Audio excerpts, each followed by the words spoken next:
Yo, what's up guys? Good morning. Ayan, time check, 5:30 AM. At nandito tayo ngayon sa ating backyard garden. Natin na yung mga halaman natin. Bali, 18 days na nila ngayon. At mag-i-spray tayo ngayon ng foliar fertilizer. Ang i-spray natin sa kanila itong Power Max if mayroon anti-stress. Ang laban nila sa sobrang tubig at saka sa sobrang sikat ng araw. Malakas na hangin pag naugaw-uga yung mga halaman natin. Yan, mayroon siyang anti-stress. Disclaimer lang po, hindi ko siya pinopromote. Ito lang kasi yung laging ginagamit namin sa aming pagtatanim. Yan, itong Power Max. Yan, maganda to. Nasaluan na rin natin ng insecticide kasi may mga white flies na sa silong ng daon ng pipino natin. Yan guys, pakita ko muna sa inyo yung mga pananim namin bago ako mag-spray. Ayan na sila guys. Ayan, pakyat na sila. Maganda yung bulas nila. At yung nilagay ko na kamatis sa gitna, maganda rin. Yan o, ang mahal pa ng presyo ng kamatis ngayon. Grabe, balitok ang kamatis. Gold ang kamatis ngayon, 160 ang per kilo sa bayan.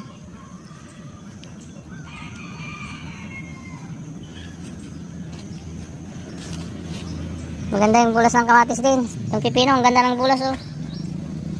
Ganda yung mga dahon nila. Kaya maglagay tayo ng insecticide kasi may mga white flies na. Nakita ko kanina dito sa ilalim ng dahon ng pipino. Ayun oh, yung puti na yun, white flies yun. Yan, lumipad.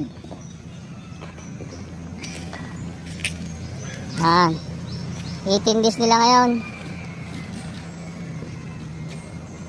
At pagkatapos natin mag-spray, abunuhan natin sila. Bali, pangatlong pag-abuno na natin. Ang iabuno pa rin natin ay yung 4600 at saka dopus. Pag ganito kasi na stage ng halaman, nitrogen ang kailangan nila at saka phosphorus. Hindi muna tayo maglalagay ng may potassium. Pag 1 month na, saka tayo maglalagay ng may potassium tulad ng triple 14 at saka triple 16, unique 16.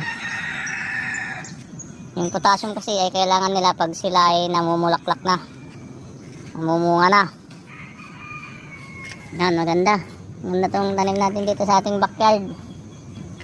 May kamatis pa tayo doon sa yung bell pepper natin oh.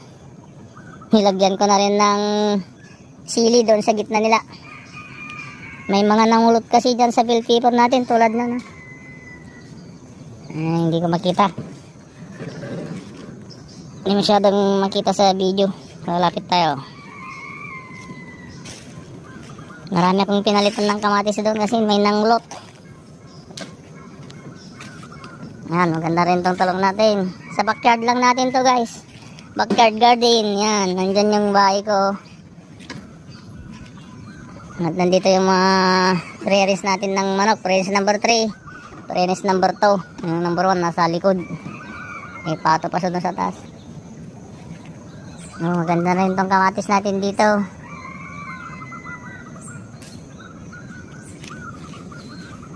Namumulaklak na rin yung mga unang bell pepper. Ito may nangungulot. Ayan, nangulot siya. Tanggalin natin mamaya. Ikat natin yung parting may kulot na virus.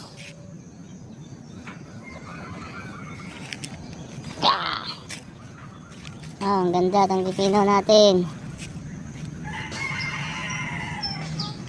18 days. Meron din tayong siling panigang dito. Yan.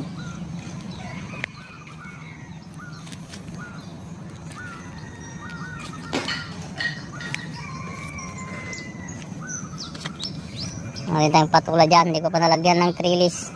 Naakyat na rin. Maabot na tayo. Namumulaklak na rin itong mga papaya ko dito. Ang daming namatay na papaya namin doon sa bukid. Ay, may bunga na pala ng papaya ko dito.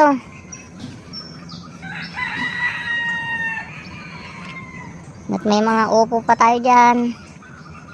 Sigarilyas, okra, kamuti, patani, saka yung parda. Walang Tagalog ng parda. Mulak lang na to mga. Papaya ko dito.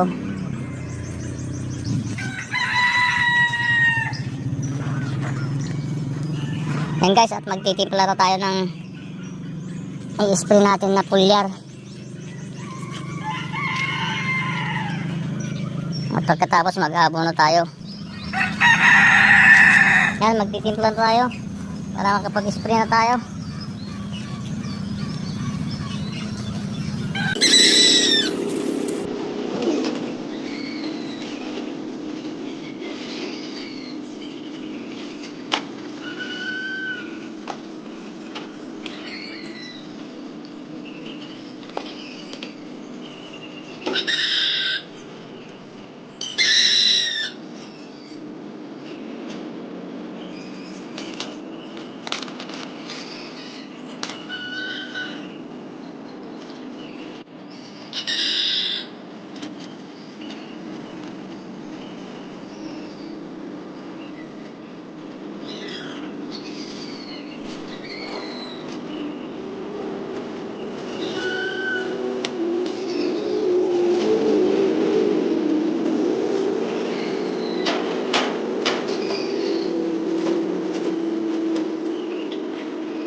Yan guys, mag-spray na tayo.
Sprayan na rin natin yung mga papaya natin.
Yan guys, may sobra tayo. I-spray ko na dito. I-spray ko na sa bukid yung sobra. Yan, at pagkatapos natin ay mag-abono tayo ngayon. Yan guys, bye bye, thanks for watching, love you all.